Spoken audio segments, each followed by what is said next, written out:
সালমান ফার্সি বলতেছে, দুনিয়ার মানুষে আমার একটাই চিন্তা, আমি যাতে আখিরি নবী পাই। ওই পাওয়ার আশায় আমি শুধু ওইখানে আল্লাহ আমারে নিয়ে নিল, আমি তখনও জানতাম না আমার ভাগ্যে কি আছে।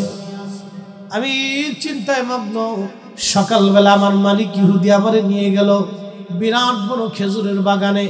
আমি খেজুরের বাগানে কাজ করতেছি। মালিক বলল, তুমি বৃদ্ধ মানুষ, কাজ করতে পারবা না সালমান, তোমার খেজুর বাগান তদারকির জন্য দিয়ে দিলাম, এই বাগান তুমি পরিচর্যা করবা। আমি বাগান পরিচর্যা করি, আর মনের বিরাট বড় আশা।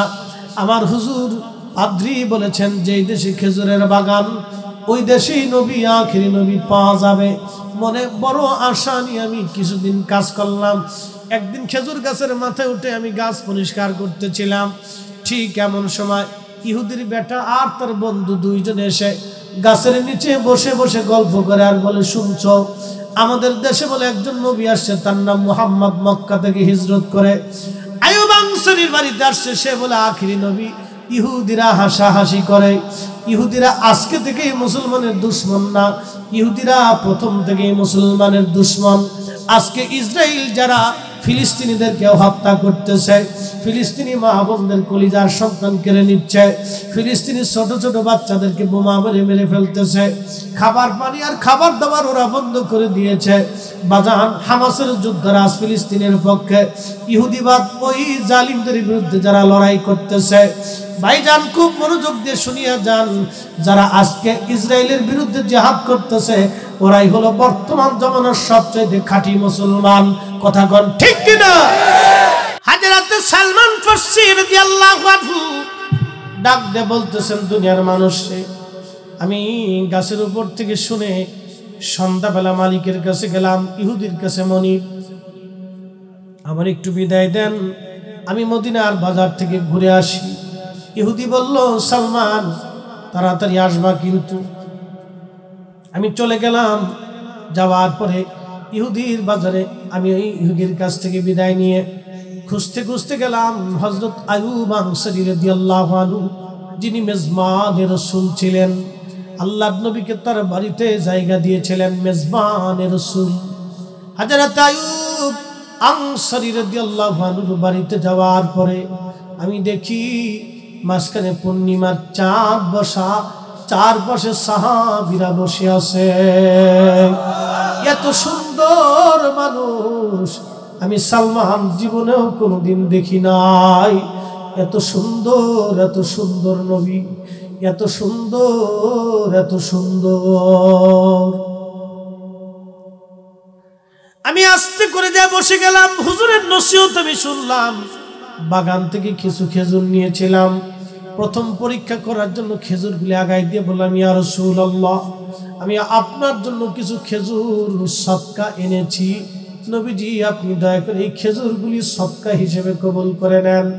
আমার পাদ্রী বলেছে, সালমান আখিরি নবী সদকা খাবে না, সদকা নিবে না, সদকা গ্রহণ করবে না, দান খাবে না। নবীর জন্য দান খাওয়া হারাম, বনু হাশিমের জন্য দান গ্রহণ করা হারাম। আল্লাহর নবী মুস্কি হাসি দিয়ে বলেন, সালমান জীবনে কোনোদিন নবী তার কথা শুনেন নাই, তাকে দেখেন নাই, প্রথম দেখাতেই নবীর দরবারে খবর হয়ে গেছে। ডাক দিয়ে বলেন, সালমান ফার্সি শোনো, আমি নবী সদকা গ্রহণ করি না, আমি সদকা খাই না, আল্লাহ আমার জন্য সদকা হারাম করে দিয়েছে। চিৎকার মেরে জোরে বলেন মারহাবা। আল্লাহুম্মা সাল্লি আলা সাইয়্যিদিনা মাওলানা মুহাম্মদ ওয়া আলা আলি সাইয়্যিদিনা।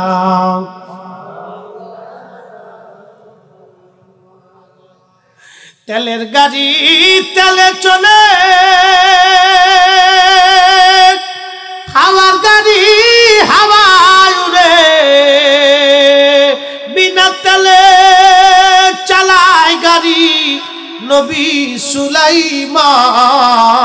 আমরা সেই মুসলমান, আমরা সেই মুসলমান। আমরা এত বড় দামি মুসলমান, এত বড় ইজ্জত আল্লাহ আমরা দিছে। সালমান ফার্সি বলতেছেন, আমি মহা খুশি হয়ে ফিরে চলে আসলাম, একটা নিদর্শন পাওয়া গেছে। পরের দিন আবার ইহুদিকে বললাম, মালিক আপনি আমার আবার একটু বিদায় দেন, মক্কার বাজার মদিনার বাজার থেকে ঘুরে আসি। সালমান রে তাড়াতাড়ি আসবি। চলে গেলাম আমি সেই খেজুরগুলি নিয়ে। আজকেও রসুল করিমের দরবারে চলে গেলাম, যাইয়া দেখি নবীজি বসে আছেন, চারপাশে সাহাবীরা, আমি চুপচাপ বসে আছি। কথাবার্তা শেষ, নসিহত শেষ হয়ে যাওয়ার পরে খেজুরগুলি আগাই দিয়ে বললাম, ইয়া রাসূলুল্লাহ, আজকে আপনার জন্য এগুলো আমি হাদিয়া আনছি। আল্লাহর নবী মুস্কি হাসি দিয়ে বললেন, সালমান আমি নবী হাদিয়া গ্রহণ করি, হাদিয়া দেওয়াও সুন্নত, নেওয়াও সুন্নত। এই জন্য যারা মেয়ে বিয়ে দিচ্ছেন মায়ের বাড়ি হাদিয়া পাঠাবেন, খালি বিয়ে দিয়ে কামসারা করছেন তা মনে করেন না। আল্লাহর নবী প্রত্যেক দিন ফাতেমার ঘরে খাবার সংবাদ নিতেন, খোঁজ নিতেন। বাড়িতে ভালো রান্না হলে ফাতেমার ঘরে পাঠাইতেন। আমরা মেয়ে বিয়ে দিছি, 1 বছরের খোঁজ খবর নেই না, এই জন্য মেয়ের জামাই সম্পর্ক নষ্ট হয়ে যায়। নবীর সুন্নত আমরা মানি না, মনে করছি একজনের গাড়ি উঠে দিছি, আমি খুব বেঁচে গেছি। কেউ মেয়েটা আপনার না, না আর এক বেটা জন্মাইছে, কোনটা কারণটা কি? হ্যাঁ, ওটা তো আপনার কলিজার সন্তান। আপনার ছেলে যা পাবে তার অর্ধেকও পাবে, কি কথা কন না কেন? তা আপনার বাড়ি থেকে ওর মেয়ের জামাই বাড়ি হাদিয়া পাঠান না, কারণটা কি? বেশি বেশি দিয়ে দিবেন, যতদিন বেঁচে থাকবেন খোঁজ দিবেন। আর স্বামী স্ত্রীর ঝগড়া লাগলে, জামাই মেয়ের ঝগড়া লাগলে জামাইয়ের পক্ষ নিবে, সংসার ভাঙবে না দেখবে। জামাইয়ের পক্ষ নিবে, মেয়ের পক্ষ নিবেন না। মেয়ের পক্ষ নিলে মনে করবেন যে ও সংসার নষ্ট হয়ে যাবে। জামাইয়ের পক্ষ নিবেন। আল্লাহ রসুল ফাতেমা আলীর মধ্যে ঝগড়া লাগলে রসুল করিম আলীর পক্ষ নিতেন। আবু তুরাব, আলীর উপাধি ছিল আবু তুরাব, মানে মাটিওয়ালা। এই উপাধি পাইছিল ফাতেমা আলীর সাথে ঝগড়া হয়েছিল। রসুল করিম বাড়ি গেছে, ফাতেমা আলী কই? বলে আব্বাজান ভুল হয়ে গেছে, আপনার আলীর মনে কষ্ট দিয়ে বলছি, ঝগড়া হয়েছে। হ্যাঁ বলো কি, আমার আলীর মনে কষ্ট দিচ্ছ, সর্বনাশ করছো কি তুমি? মেয়ের ধমকায় টমকায়, আমার আলী কই? বলছে কোথায় গেছে বলতে পারি না। খুঁজে খুঁজে আইসে দেয় মসজিদে নববীতে মাটির মধ্যে শুয়ে দিচ্ছে। মারহাবা কইলেন না? হ্যাঁ শোনেন, বেশি রাগ হয়ে গেলে দাঁড়ায় থাকলে বসে যাবেন, বসে গেলে শুয়ে পড়বেন। খাটের মধ্যে শুয়ে না, মাটির মধ্যে শুইতে, খাটে না মাটিতে শুইতে। মাটির সাথে দেহ লাগার সাথে সাথে আল্লাহি বিল্লাহি তাল্লাহি আপনার শরীরের রাগ মাটির সাথে মিশে যাবে। আল্লাহ রসুল 1450 বছর আগে কি যে মেডিসিন দিয়ে গেছে, আমরা যদি মানতাম তো মানুষ হয়ে যেতাম। একবারে দামি মেডিসিন দিয়ে গেছে, এক মাটির মধ্যে শোয়ার সাথে সাথে আপনার মন একবারে মাটির সাথে মিশে যাবে, রাগ একটু থাকবে। তালিরে দিল মাটির মধ্যে শুয়ে রয়েছে, নবীজি হাত ধরে টানে, কি আবা তোরা, ও মাটিওয়ালা উঠো উঠো উঠো, মারহাবা কর। তো স্বামী স্ত্রী ঝগড়া লাগলে, জামাই মেয়ের মধ্যে ঝগড়া লাগলে জামাইয়ের পক্ষ নিবে, মনে রাখি। এগুলো আমাদের জানার দরকার, বুঝার দরকার, এর শিখার দরকার আছে। হাজরাতে সালমান ফার্সি বলেন, আমি হাদিয়া দিয়ে খুশি, কিন্তু নবুয়তের মোহর আমাকে দেখতে হবে। নবুয়তের মোহর দেখার জন্য আমি পরের কয়েকদিন পরে, রাত্রিবেলা তো হবে না, দিনে আসতে হবে। দিনে আসার জন্য এখন তো মালিকের কাছে বিদায় নিলে সে সন্দেহ করবে। আমি কাজ ফাঁকি দিয়ে দিনের বেলা পালায়া পালায়া আল্লাহ নবীর মজলিসে এসে দেখলাম আল্লাহ নবী বসা সাহাবীরা সামনে, আমি চুপচাপ রসুল করিমের পিছনে বসলাম। আল্লাহ নবীর দরবারে খবর হয়ে গেল, আল্লাহ নবী পিঠ চুলকানোর নাম দিয়া কাপড় উঠাইতে লাগলেন। উঠাইয়া উঠাইয়া পিঠ পরিষ্কার করে দিলেন। আমি দেখলাম পিঠের মধ্যে নবুয়তের মোহর ঝলমল করে। পিছন দিক থেকে জাপটে ধরে নবীর নবুয়তের মোহরের মধ্যে চুমা লাগাইতে লাগলাম। সাহাবীরা ছুটাইতে গেছে। আল্লাহর নবী বলে, সাহাবীরা ছাড়ো, সালমান ফার্সি 200 বছরের মনের আশা পুরা হয়ে গেছে। আমি বললাম, হুজুর আর দেরি না, আপনি জবানে জবান মিলে কালেমা পড়ে দেন, লা ইলাহা ইল্লাল্লাহু মুহাম্মাদুর রাসূলুল্লাহ সাল্লাল্লাহু আলাইহি ওয়াসাল্লাম। কালেমা পড়ে আমি চলে গেছি। ইহুদি বাগানের মধ্যে পালাই রইছে। আমি ঢোকার সঙ্গে সঙ্গে ইহুদি বলল, সালমান কোথায় গিয়েছিলি? আমি বললাম, মনিব মুসলমান মিথ্যা বলে না, আমি নবীর দরবারে যে কালেমা পড়ে মুসলমান হয়ে গেছি। আমি বৃদ্ধ মানুষ, ইহুদি আমাকে এমনভাবে মারতে লাগলো, চাবুক দিয়ে পিঠে পিঠে আমার চামড়াগুলো উঠে যাইতে লাগলো, খাবার দাবার বন্ধ করে দিল, মাঝে মধ্যেই মারে মাঝে মধ্যেই পিটায়। আমার এই যন্ত্রণা আর সহ্য হয় না। আমি নবীর দরবারে বললাম, হুজুর আমি একদম 200 বছরের বৃদ্ধ মানুষ, এইভাবে মারতে মারতে তো আমাকে মেরে ফেলে দেবে, ইয়া নবী আল্লাহ, আমি এখন কি করব? আমি তো তার গোলাম হয়ে আসি। আল্লাহর নবী বলেন, সালমান তুমি যাও, তোমার ইহুদি মনিবরে যা বলো, কোন বিনিময়ে কি তোমাকে আজাদ করে দেবে কিনা? হ্যাঁ, সালমান ফারসি রাদিয়াল্লাহু আনহু বললেন, হ্যাঁ আমি মনিবের কাছে গেলাম, যা বললাম, ইহুদি মালিক আপনি কি কোনো বিনিময়ে আমাকে আজাদ করে দিবেন?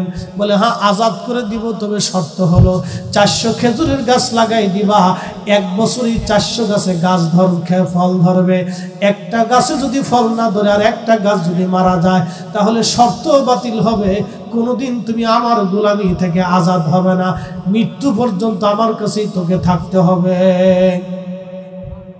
কি কঠিন শর্ত! আমি কাঁদতে কাঁদতে নবীর দরবারে চলে আসছি, হুজুর এত কঠিন শর্ত মানা তো সম্ভব না, 400 খেজুর গাছ একসাথে কখনো বাঁচে না, আর 1 বছর পরে খেজুর কখনো ধরে না। আমি চিন্তায় পড়ে গেলাম, পেরেশানির মধ্যে।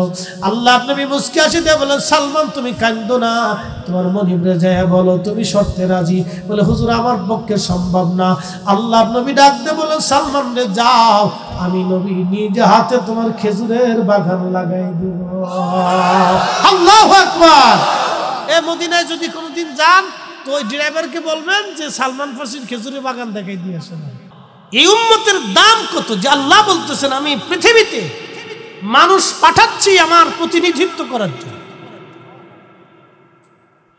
সারা পৃথিবীর মধ্যে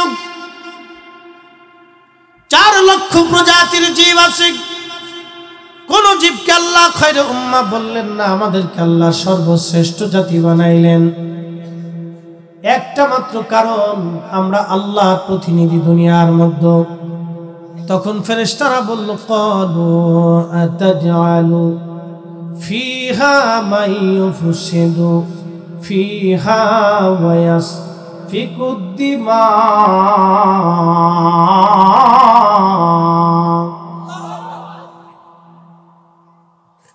আল্লাহর কোরআন বলে, ফেরেশতারা সেই দিন আল্লাহকে ডাক দিয়ে বলল, হে রব,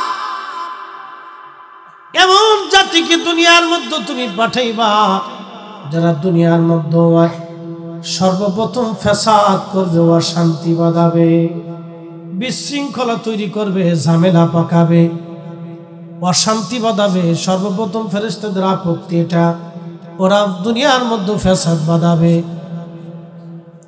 বাংলাদেশের প্রত্যেকটা আদালতে আপনি প্রাঙ্গণে যাইয়া দেখেন, শুধু মানুষের মধ্যে ভেজাল আর ভেজাল।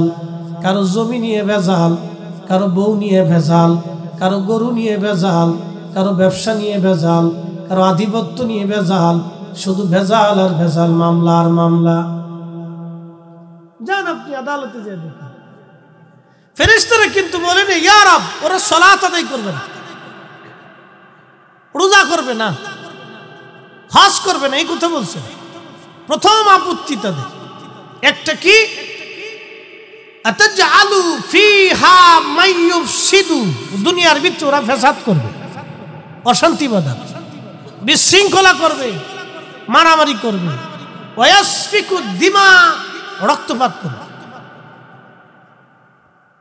পৃথিবীর এমন কোন গ্রাম নাই যে গ্রামে ফ্যাসাদ না আছে। পৃথিবীর অত্যধিক পরিমাণ ফ্যামিলি, 100%-এর ভিতরে 85% ফ্যামিলির ভিতরে ফ্যাসাদ আছে। ভাই ভাইয়ের সাথে মিল নেই, বোন ভাইয়ের সাথে মিল নেই, বাপ পুত্রের সাথে মিল নেই, মা মেয়ের সাথে মিল নেই, ফ্যাসাদ। শোনেন, ওয়াজ শুধু শুনে গেলে হবে না, ওয়াজ বাড়ি পর্যন্ত নিয়ে যেতে হবে। ফেরেশতাদের প্রথম আপত্তি, ওরা ফ্যাসাদ করবে, রক্তপাত করবে, মারামারি করবে, কাটাকাটি করবে, খুন খারাপি করবে। আপনি আদালতে চলে যান তো, কি নিয়ে ঝামেলা? যাই দেখেন খালি ফ্যাসাদ আর ফ্যাসাদ, ফ্যাসাদ আর ফ্যাসাদ, ফ্যাসাদ আর ফ্যাসাদ। এই ফ্যাসাদের জন্য কত ধারার আইন যে বাংলাদেশে আছে, তার আইনের শেষ নেই। ধারার পর ধারা, ধারার পর ধারা, উকিল, মুক্তার, ব্যারিস্টার, জজ, ব্যারিস্টার, কত কিছু আদালত ভরে যায়। সকাল 9টা থেকে বিকেল 4টে পর্যন্ত খালি মানুষই গিজ গিজ গিজ গিজ করে। কুত্তা ছাগল না, শিয়াল কুত্তা না, মানুষ। বুঝে যান আজকে পৃথিবীতে শিয়াল কুত্তার জন্য আদালত নাই, পশু প্রাণীর জন্য আদালত নাই, উকিল মুক্তার নাই, মামলা মুকদ্দমা নাই। গরু গরু মারামারি করে, এক গরু আর এক গরুরে মার্ডার করে না। কুত্তায় কুত্তায় মারামারি করে, এক কুত্তা আর এক কুত্তারে মার্ডার করে না। মানুষ মানুষে মারামারি করে, এক মানুষ আর এক মানুষে মার্ডার করে। হ্যাঁ ঠিক আছে বলেন কেন, যারা বলেন মানুষ।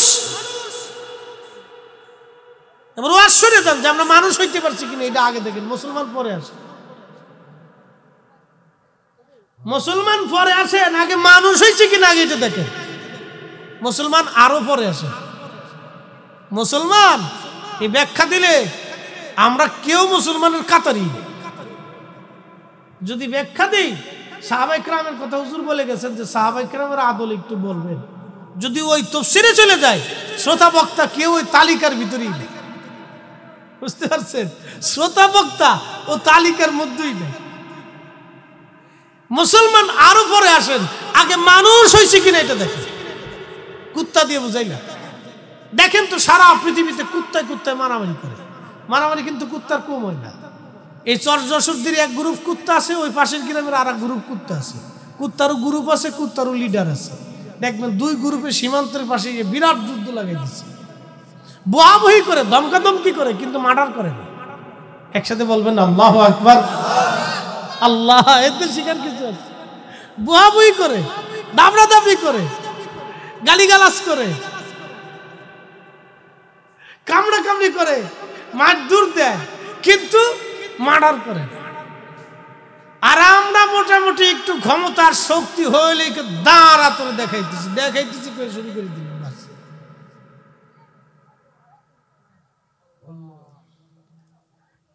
চরযশোরদের মুসলমান ফেরেশতাদের প্রথম বুদ্ধি ছিল রব।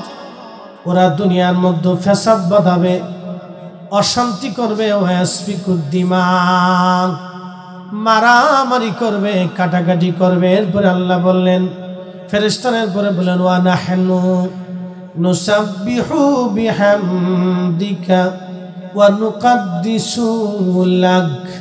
ফেরেশতারা বলতেছে রব, যদি তোমার তাসবিহ দরকার হয়, আমরাই তো তোমার হাম তাসবিহ করি, তোমার জিকির করি, তোমার প্রশংসা করি, তোমার ইবাদত করি। তুমি তো মানুষ বানাইতেছো ইবাদত করার লাগে, তো আমরা ফেরেশতারাই তো ইবাদত করতেছি। ওয়া নাহনু নুসাব্বিহু বিহামদিকা ওয়া নুকাদ্দিসু লাক, তিনটা শব্দ। নুসাব্বিহু, আমরা তো তাসবিহ করতেছি, সব সময় তোমার জিকির জপতেছি। বিহামদিকা, তোমার হামদের দরকার, প্রশংসার দরকার, আমরা ফেরেশতারা তো অল টাইম করতেছি। ওয়া নুকাদ্দিসু লাক, তোমার পবিত্রতা বর্ণনা করার দরকার, আমরা ফেরেশতারা তো করতেছি। আবার এ জাতি বানানোর দরকারটা কি? কি প্রয়োজন আছে? এটা দুনিয়া পাড়ানো, ঝামেলা পাকানো, অশান্তি করবে, খালি মারামারি করবে। আপত্তি কিন্তু ফেরেশতাদের খারাপ না, ফেরেশতারা বুঝে আপত্তি করছে, কিন্তু আল্লাহর একটা সিদ্ধান্ত কি জানাচ্ছি। ক্বালা ইন্নী আ'লামু মা লা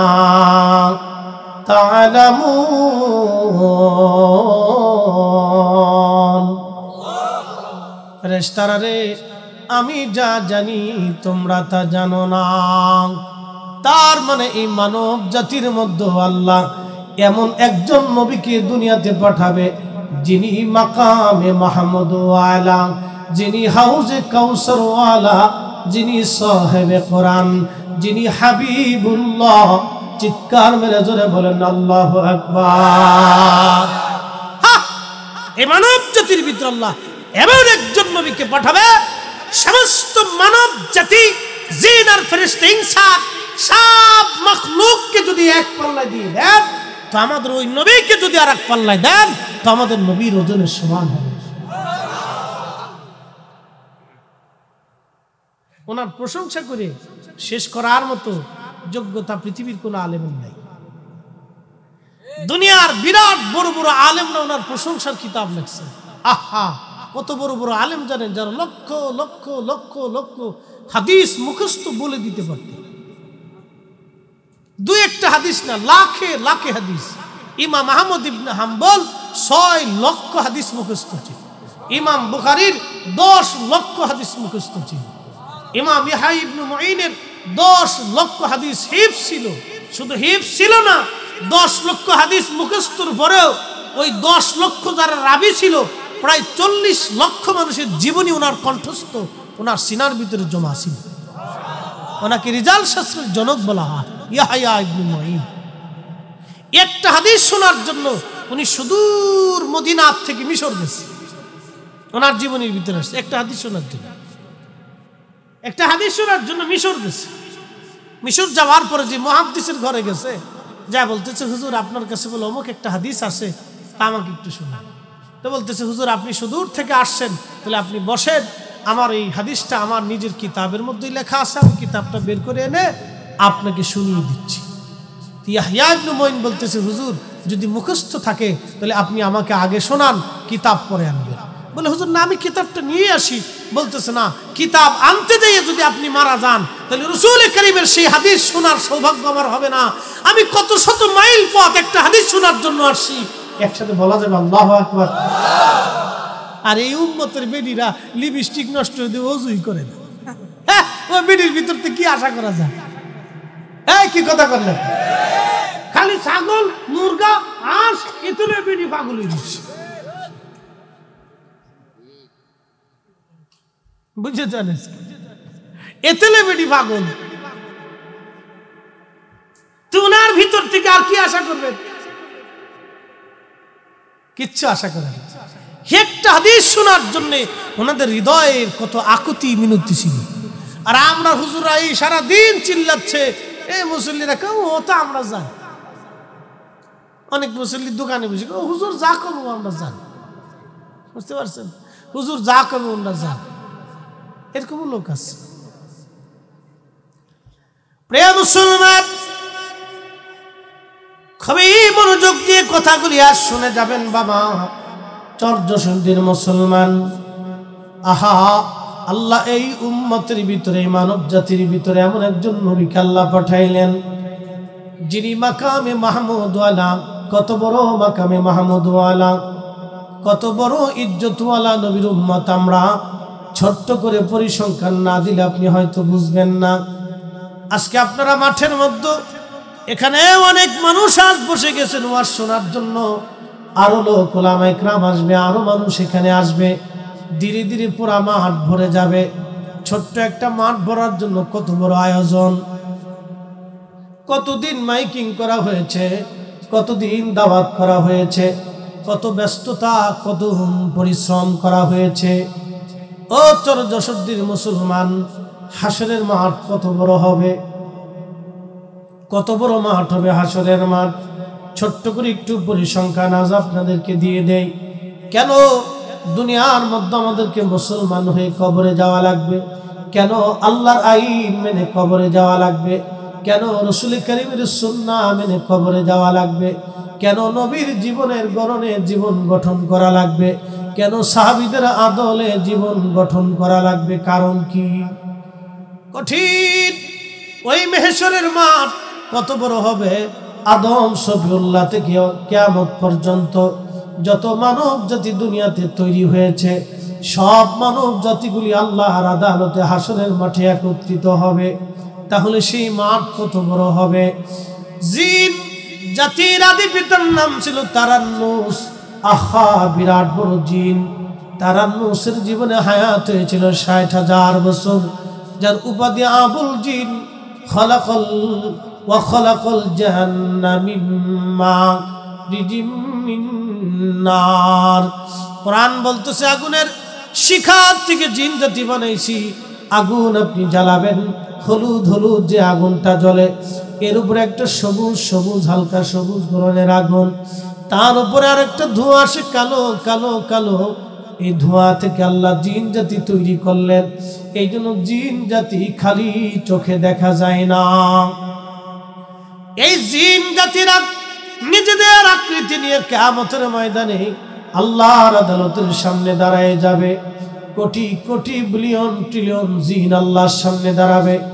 বিরাট বড় ফেরেশতা সহ বিলিয়ন ট্রিলিয়ন অগণিত অসংখ্য ফেরেশতা জাতি আল্লাহর সামনে হাসরের মাঠে দাঁড়ায় যাবে। এক একজন ফেরেশতা কত বড় জানেননি? জিবরাইল আলাইহিস সালাতু ওয়াস সালাম এত বড় ছিলেন, আজরাইল আলাইহিস সালাম এত বড় ফেরেশতা। সৃষ্টির সমস্ত পানি যদি জিবরাইলের মাথার উপরে ছেড়ে দেন, তাও কত পানি আপনাদেরকে বুঝাই। 7টা মহাসাগর আছে পৃথিবীর মধ্যে, আরো আনুষঙ্গিক অনেক সাগর মহাসাগর আছে। এরপরে এই দুনিয়ার নিচে আরো 6টা দুনিয়া আছে। আমরা যে দুনিয়ায় বাস করি, দুনিয়ার নিচে আল্লাহ আরো 6টা দুনিয়া বানায় রাখছে। আমরা যে আসমানের নিচে বাস করি, সে আসমানের উপরে আল্লাহ আরো 6টা আসমান আল্লাহ বানাইছে। সব পানি যদি জিবরাইলের মাথার উপরে ছেড়ে দেন, পানিগুলি গড়াইয়া গড়াইয়া জিবরাইলের টাকনু পর্যন্ত আসার আগে সব পানিগুলি নিঃশেষ হয়ে যাবে, কিন্তু টাকনুর নিচে পানি আসবে না। তাহলে জিবরাইলের আকৃতি কত বড়, আজরাইলের আকৃতি কত বড়। সেই আজরাইল মরণের সময় বেঈমান মুনাফিক আর বদকারদের মরণের সময় আজরাইল নিজের আকৃতি নিয়ে আসবে। তখন মানুষের চোখগুলি উল্টে যায়, তখন এই রূহটা সমস্ত শরীরের মধ্যে দৌড়াদৌড়ি করে। মৃত্যুর কঠিন যন্ত্রণা শুরু হয়। আল্লাহর নবী বলেন, উম্মত, এই যন্ত্রণাটা এত বড়ই ভয়াবহ। একটা উটকে যদি জিন্দা হালতে তোমরা চামড়া সোলাও, এই চামড়া সোলাইয়া আবার চামড়া লাগবে, আবার চামড়া সোলাইবা। 100 বার জিন্দা হালতে একটা উটের চামড়া সোলাইলে যে পরিমাণে কষ্ট হয়, মানুষের ওই বেঈমান বদকারদের মৃত্যুটা ওই রকম কষ্ট হয়।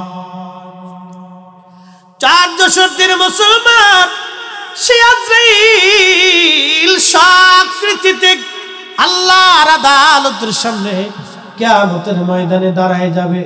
শুধু আজরাইল না, সৃষ্টির সমস্ত ফেরেশতাগুলি আল্লাহর আদালতে দাঁড়ায় যাবে।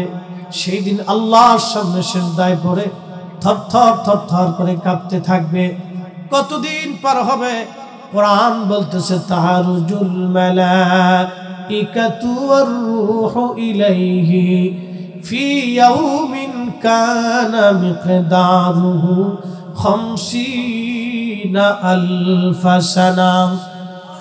আল্লাহর কোরআন বলতেছে, হে আমার উম্মত বান্দারা, সেই হাসরের দিন কত বিরাট হবে, কত বিরাট। দুনিয়ার 50,000 বছর এক জায়গা করলে যত বড় হবে, হাসরের একটা দিন হবে তত বড়। কোন জমিন নিয়ে তুমি বড়াই করো, কোন ক্ষমতা নিয়ে তুমি বড়াই করো, কোন মেধা নিয়ে তুমি বড়াই করো, কোন জনপ্রিয়তা নিয়ে তুমি বড়াই করো, কোন দুনিয়ার কোন অফিসারের তুমি বড়াই করো, কোন এমপি মন্ত্রী মিনিস্টারের বড়াই করো গো, সেই দিন দুনিয়ার 50,000 বছরের সমান হবে মাত্র একটা দিন। হিসাব কষে দেখবেন আখিরাতের একদিনের সমান কতটুকু সময় আপনি দুনিয়ার মধ্যে বেঁচে থাকেন। 60 বছরের জীবন 50,000 দিয়ে ভাগ করে দেখবেন সামান্য সময় আমরা দুনিয়ার মধ্যে বেঁচে থাকি, অল্প সময় আমরা দুনিয়ার মধ্যে বেঁচে থাকি।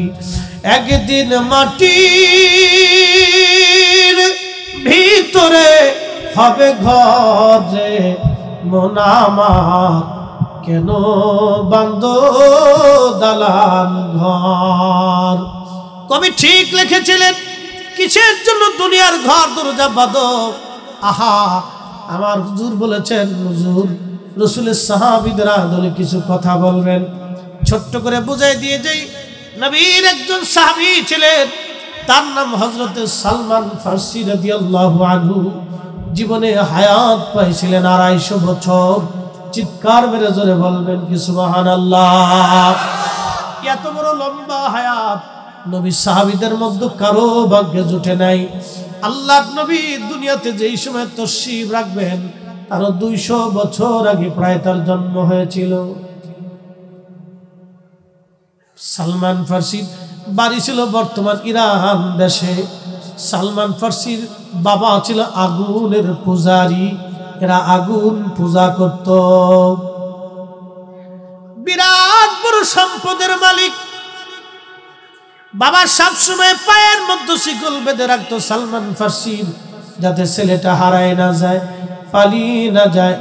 একদিন সালমান ফার্সি বলেন, আব্বা জান, আপনি যদি আমাকে শিকল দিয়ে বেঁধে রাখেন তা আমাকে এই সহায় সম্পদ, আপনার এত বড় জমিদারি কে দেখবে? আপনি আমাকে ছেড়ে দেন, জমিদারি বুঝাই দেন। বাবার সন্তানের কথায় বাবা রাজি হয়ে গেল।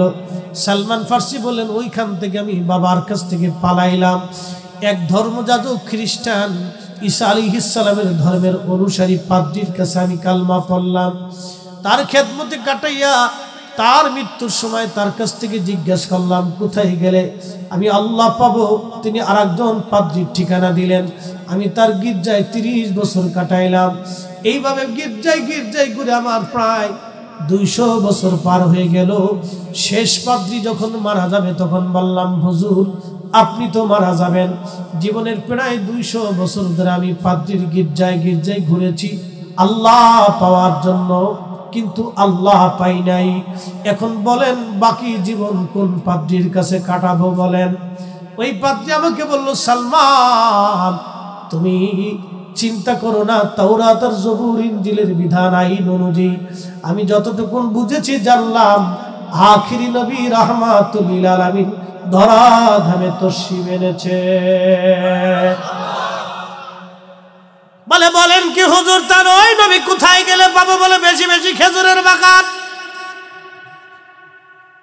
যেই দেশে ওই দেশে নবী পাবা, নবীর মধ্যে 3টা গুণ থাকবে। 1 নাম্বার হাদিয়া খাবে, 2 নাম্বার দান সদকা খাবে না, 3 নাম্বার পিঠ মোবারকের মধ্যে নবুয়তের মোহর থাকবে।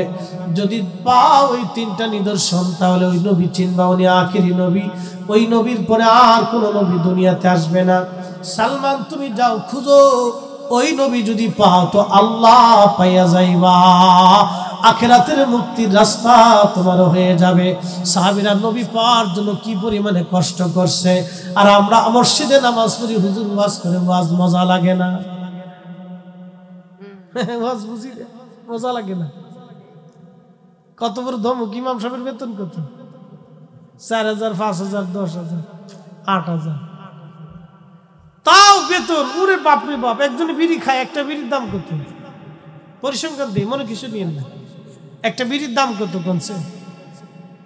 20 টাকা, 10 টাকা, 5 টাকা। 5 টাকা বিড়ি পাওয়া যায় না? আগে ওই আমার বাড়ি জোন খাটতো, তখন ওই জোনেরা তো বিড়ি খায়। তা আমার বিড়ি আনতে পাঠালে তখন 3.5 টাকা দিয়ে, 2.5 টাকা দিয়ে 1 প্যাকেট পাওয়া গেছে 25টি। তেন হেঁটে তো আর নাই এখন তার শেষ। আমি তো আর জমি জমান দেখি না, আমি ঢাকা থেকে কইতে পারি। 2.5 টাকায় 1 প্যাকেট বিড়ি পাওয়া গেছে, সোনালি আনসার। এটার বিড়ির দাম 25টি বিড়ি। তা আমি এক মুরব্বিরে জিজ্ঞেস করলাম, কাকা বিড়ি কয়টা লাগে? 60টা লাগে। আমি, বাপরে বাপ, আপনি জিন্দা মানুষ। যা কন বিড়ি খাইতে হবে, খান, বর্তমানে খান বর্তমানে খাই, যদি বেহেশত পান তো যান, আর কি করবেন? চিন্তা করে, এরকম লোকও আছে বিড়ি খায়। একটা বিড়ির দাম 5 টাকা। যদি প্রত্যেক দিন তার কারো 10টা বিড়ি লাগে তো অন্তত 50 টাকা। তো পানে বিড়ি সাথে একজন মানুষের 50 টাকা খরচা শেষ। মাসে চলে গেল 1500 টাকা। তো 1500 টাকা সে খরচা করে বিড়ির পিছনে, পানের পিছনে। কিন্তু মসজিদের খরচা 200 টাকা দিবার চায় না, ক্যাশিয়ারের জুতা শেষ। চাইতে চাইতে জান শেষ। দিলেন না ভাইকে? দিবানি। দিতে যায় রমজান ঠেকায়। ক্যাশ পরে রমজানে না দিয়ে ঈদে দিবানি, ঈদ ঠেকায় দিয়ে কিছু দিয়ে বাকিটা পরে দিবানি। এরকম অনেকে আছে, বাকি পরে দিবানি কইয়া দিবার সে আর দেয়। এখন বলেন, মসজিদের টাকাটা যে দিলেন না, তো এই আপনি কার সাথে ওয়াদা বরখেলাপ করছেন? কার লজ হইলো বলেন? আল্লাহর ঘরের সাথে, আল্লাহর সাথে বেঈমানি করছেন। তো আল্লাহর সাথে বেঈমানি করে যদি জান্নাতে যাইতে পারেন তো যান, অসুবিধা কি? কথা খারাপ কইছি? আল্লাহর সাথে বেঈমানি করে যদি জান্নাতে যাইতে চান তো যান, যদি পারেন তো যান। শোনেন, বগিযোগী সব জায়গায় চলে না। বগিযোগী সব জায়গায় করেন না। 100 টাকা 200 টাকা আইডিয়া তেমন কষ্টের কোনো বিষয় না। এটা আল্লাহর ঘরের জন্য বরাদ্দ করতে পারেন না। নিজেকে আবার জান্নাতের আশা করিয়া 80টা হুরের চিন্তা রাত্রি ঘুম আসে না আপনার। হ্যাঁ, চিন্তা করতেছে বেহেশতে যা, আল্লাহকে 80টা হুর পাই। ওরে বাপরে বাপ! দুনিয়া এক বউ চালাইতে পারেন না, আর জান্নাতে 80টা বউ চালাবেন। 100 টাকা দিয়ে মসজিদে দিতে পারেন না মাসে। মন খারাপ করেন না, পরিসংখ্যান আপনাদেরকে দিলাম, হাসতে হাসতে মজার চলে আপনাদেরকে বোঝাইনি ভাই, এগুলো বুঝতে হবে। মানুষ ঠকাইয়া কেউ জিততে পারে না, সবাই যে ঠকায় সে নিজে ঠকে। কথা কেন না কে? দোকানদারে কাস্টমার ঠকানোর চিন্তা করে ওরা ঠকাইলে আমি জিতবো। ও দোকানদার, তুমি কাস্টমার ঠকে জিতো নাই, তুমি নিজে ঠকছো। কাস্টমার চিন্তা করে দোকানদারের কাছ থেকে বাকি নিছে, ওরা আর দিব না। এরকম আছে না ভাই? দেয় না দোকানদারে, জান শেষ চাইতে চাইতে জান শেষে স্মরণ করে আর চাই না, দূর আর চাইলাম আর দেয় না। তো কেউ যদি মনে করে দোকানদার ঠকে আমি জিতবো, তা আপনি জিতেন না, আপনি ঠকছেন। আপনাদেরকে বলি, ইমাম সাহেব ঠকাইয়া, মসজিদের ইমাম মুয়াজ্জিন সাহেব, খাদেম সাহেব ঠকাইয়া আপনি ভাবতেছেন আপনি জিতবেন, না, জিতেন না, আপনি ঠকছেন। আপনি ঠকছেন, আপনি জিতেন নাই। আমি ঠকছি, আমি জিতি নাই, ঠকছি। আপনাদেরকে আজকে একটা কথা বলে দিয়ে যায়, সারা জীবন মনে রাখবেন। কেউ যদি কুত্তার গোশত খাইয়া কাবা শরীফে যায় নামাজে দাঁড়া হবে, কে আসতে কইলেন? ফটো আপনারা দেন, আমরা ফতোয়া টোটা লাগতো না, ফটো আপনারাই দিয়ে দেন।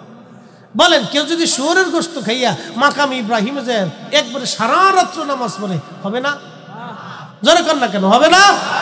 কেউ যদি মানুষের হক মেরে দিয়ে কাবায় যায় হজ করে, হজ হবে না? কেউ যদি সুদের টাকার ঘুষের টাকা দিয়ে কাবা শরীফে যায় উটের গোশত খাইয়া মাকাম ইব্রাহিমে নামাজ পড়ে, হবে না? তো এটা যদি না হয়, তাহলে ইমাম সাহেবের হক মেরে দিয়ে আপনি সারা বছরে চিন্তা করতেছেন বেহেশত যাবেন, তো এই বেহেশতের আশা কেমনে করলেন? কি কথা করলেন?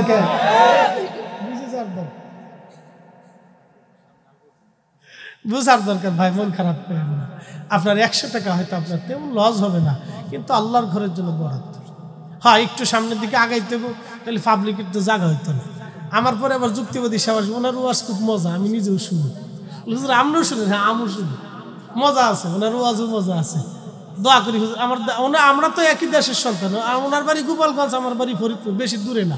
কাইক মারলে এই করে তুই কোনো দৌড় দেওয়া যায়, বেশি দূরে না। কিন্তু আমার বাড়ি কিন্তু কানাইপুর, মানে ওই কোনাচ্ছে দৌড় দিলে দুইজন কাক মারলি পরে এক বেশি দৌড় লাগবে না, সময় লাগতো না, একবার কোনাকুনি। তা আসেন একটু জিকিরের হালতে, লা ইলাহা, জোরে লা ইলাহা, লা ইলাহা। আসেন জিকিরের হালতে, লা ইলাহা, লা ইলাহা, লা ইলাহা, লা ইলাহা, লা ইলাহা, লা ইলাহা ইল্লাল্লাহু মুহাম্মাদুর রাসূল সাল্লাল্লাহু আলাইহি ওয়াসাল্লাম। আল্লাহ আল্লাহ আল্লাহ আল্লাহ আল্লাহ আল্লাহ আল্লাহ আল্লাহ আল্লাহ আল্লাহ আল্লাহ আল্লাহ আল্লাহ আল্লাহ আল্লাহ আল্লাহ আল্লাহ আল্লাহ। 1 মিনিট জিকির বাড়িতে করবেন, এরকম জিকির আল্লাহ আল্লাহ আল্লাহ আল্লাহ অত্যধিক পরিমাণে করবেন। বলে হুজুর কারণ কি? আমাদের দেশে দেখবেন গাড়ি চালায়, হেল্পার আছে, তো হেল্পার ওই বাড়িতে মানে গাড়ির সাবর দেখ, উস্তাদ বাই প্লাস্টিক, মানে যে প্রাইভেট কার যেটা এটার প্লাস্টিক, উস্তাদ বাই সারবুকা, সিএনজি যেটা আছে এটার নাম হলো সারবুকা, বুঝতে পারছেন? ওর সাংকেতিক সংকেত, উস্তাদ বাই প্লাস্টিক, উস্তাদ বাই প্লাস্টিক, উস্তাদ বাই সারবুকা, উস্তাদ আসতে যান, উস্তাদ প্যাসেঞ্জার, উস্তাদ ব্রেক ব্রেক ব্রেক। তো ওই ঘুমাই ও রাত্রিবেলাকে উস্তাদ বাই প্লাস্টিক, উস্তাদ প্লাস্টিক, উস্তাদ সারবুকা, উস্তাদ ব্রেক, মানে সারাদিন এত জপছে, ও ঘুমাই এত জপতেছে। তো আপনি এই জন্য আমরা আকাবিররা জিকির করাইতেন, পীর মাশায়েখরা জিকির করাইতেন, কেন জানেন? আল্লাহ আল্লাহ আল্লাহ আল্লাহ আল্লাহ আল্লাহ আল্লাহ আল্লাহ, জিকির করতে করতে করতে কাজে কর্মে আল্লাহ, ব্যবসায় আল্লাহ, হাঁটতে আল্লাহ, চলতে ফিরতে আল্লাহ। যখনই আল্লাহ স্মরণ আসে তখন বান্দার গুনার কাজ করতে পারে না। কথা ঠিক কিনা? এই জন্য জিকির আপনারা অত্যধিক পরিমাণে করবেন। এগুলো আপনারা করবেন, বাড়িতে বসে করেন, ঘরে বসে করেন, ফজরের নামাজের পরে করেন, মাগরিবের পরে করেন, যার যার সবক অনুযায়ী শেষে অত্যধিক পরিমাণে আল্লাহ আল্লাহ আল্লাহ জিকির, সুবহানাল্লাহ, আলহামদুলিল্লাহ, লা ইলাহা ইল্লাল্লাহ, আপনার যে জিকিরটা আপনার কাছে সহজবোধ্য মনে হয়, ভালো লাগে, ওইভাবে আল্লাহকে ডাকতে থাকবেন। তাতে আপনার কাল চিন্তা হবে, ফ্রেশ হবে। আল্লাহ আমাদের সকলকে কবুল করুক, বলে না আমিন। কষ্ট হচ্ছে? একসাথে সবাই জোরে বলি তো আল্লাহু আকবার। আমরা সর্বশ্রেষ্ঠ জাতি, কতক্ষণ ঠিক কিনা? আমরা বলছি না আল্লাহ বলছে? আল্লাহ কোরআনে আরাকাত আল্লাহ বলছে,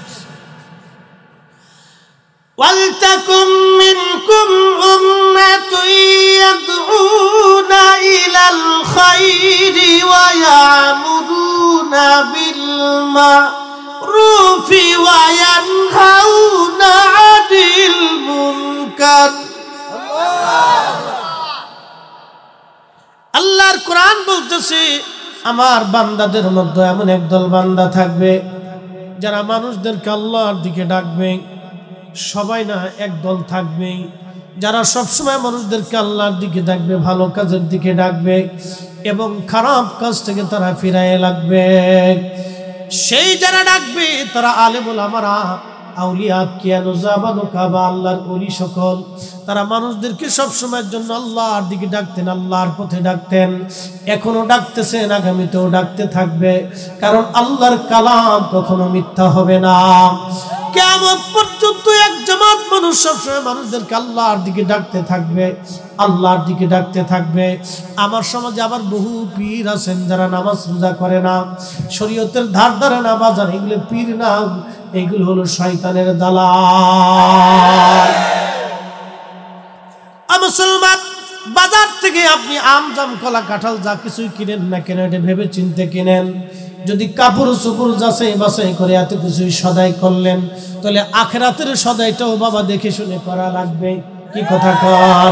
এটাও বাজান দেখে শুনে করাটা আপনার আমার দায়িত্ব। বলে হুজুর বুঝি না, বুঝেন না কেন? বিয়ে করছেন এই সময় বুঝলেন।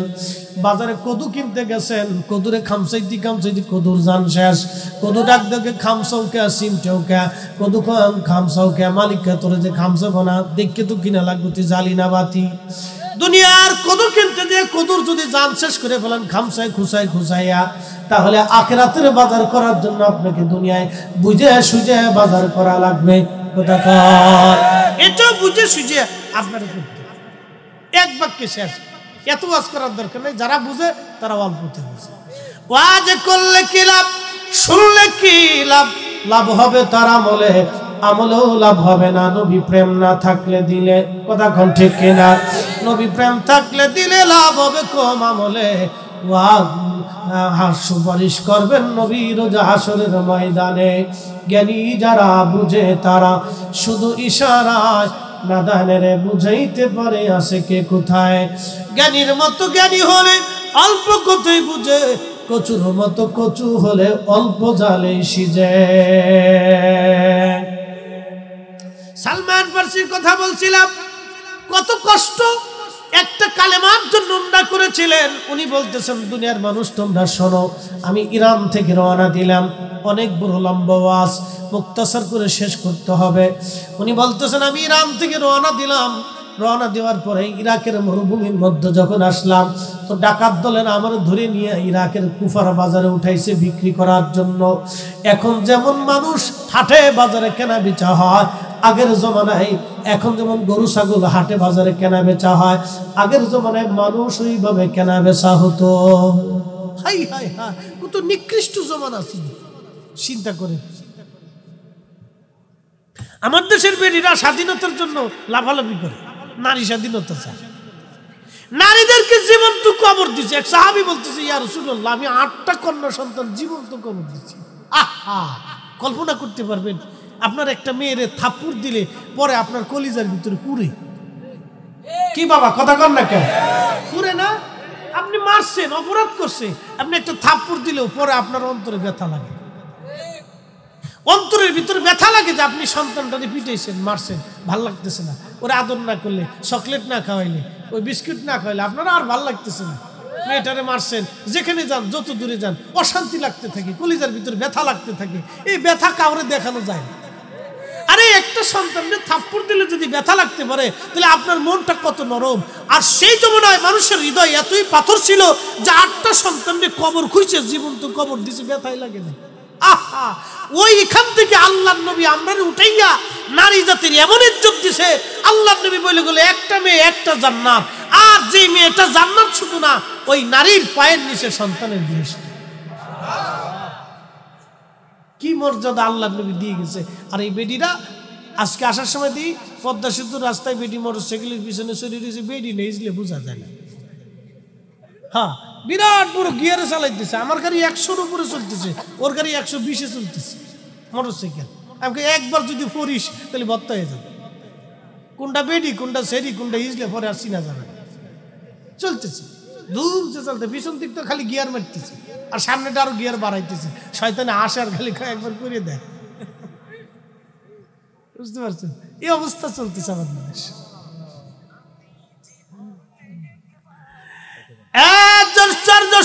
মুসলমান হযরত সালমান ফারসি রাদিয়াল্লাহু তাআলা আনহু বলতেছেন, ইরাকের বাজারে, কুফার বাজারে আমার যখন উঠাইলো, কেউ আমার দাম জিজ্ঞেস করে না।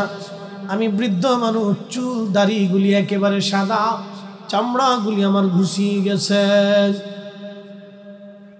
কেউ দাম জিজ্ঞেস করে না। চিন্তাই সারাটা দিন আমার হাত পা বাঁধা, ক্ষুধা লেগে গেছে, আমি ক্ষুধার্ত, খাবারও দেয় না ওরা, পিপাসাক্রান্ত, পানিও দেয় না। সন্ধ্যাকালীন এক ইহুদি ডাক দে, বলো ডাকাত দলেরা, তোমরা এই লোকটাকে ধরে নিয়ে আসছো, বলো এই লোকটার দাম কত? ওরা বলল, দেখেন বুড়া মানুষ ধরিয়া এনে বিপদে পড়ছি, কেউ দাম টাম জিজ্ঞেস করে না, যা মন চায় তা দিয়ে আপনি নিয়ে চলে যান। ওই ইহুদি আমাকে কম মূল্যে কিনে নিয়ে নিল, সুদূর ইরাক থেকে রওনা দিয়ে মদিনাতুল মুনাওয়ারায় আসছে। আমি তখনও জানি না আমার ভাগ্যে কি আছে, কিন্তু আমার একটাই চিন্তা, আল্লাহ দুনিয়াতে যেন আমি আখিরি নবীর দিদার আমার নসিব হয়ে যায়। আল্লাহু আকবার। এ বান্দা যা নিয়ত করে আল্লাহ তাই দেয়, বান্দা যা নিয়ত করে আল্লাহ সেটা দেয়। ভালোটা করলে ভালোটা দেয়, চুরি করবার ছেলে চোরে খালি কান থেকে আল্লাহ ধরা যেতে না পারে, আল্লাহ ধরা যেতে না পারে। এক চোরে গেছে চুরি করার লেগে, তো গ্যারাজ তো ধরে ফেলছে, দৌড়ে কায়দা মতো কিলিতেছে। তখন গ্যারাজ তো চোরে কয়, এই গ্যারাজ তো আমার মারো কে? মারবো না, তুই চুরি করতে আসিস, তোর সুমামু তো। আমি কি চুরি করতে আসি? আমি কি এমনিতে আসি? আল্লাহর হুকুম ছাড়া বলে গাছের পাতা নড়ে না। তো আমি যে চুরি করতে আসি, এটা তো আল্লাহর হুকুমই আসছি। চোরের দলিল কি দেখছেন? কি দলিলের দলিল? চোর দলিল দেয়, পরে গ্যারাজ তো আরো গুতাইতেছে, কায়দা মতো আরো ভিড়ে।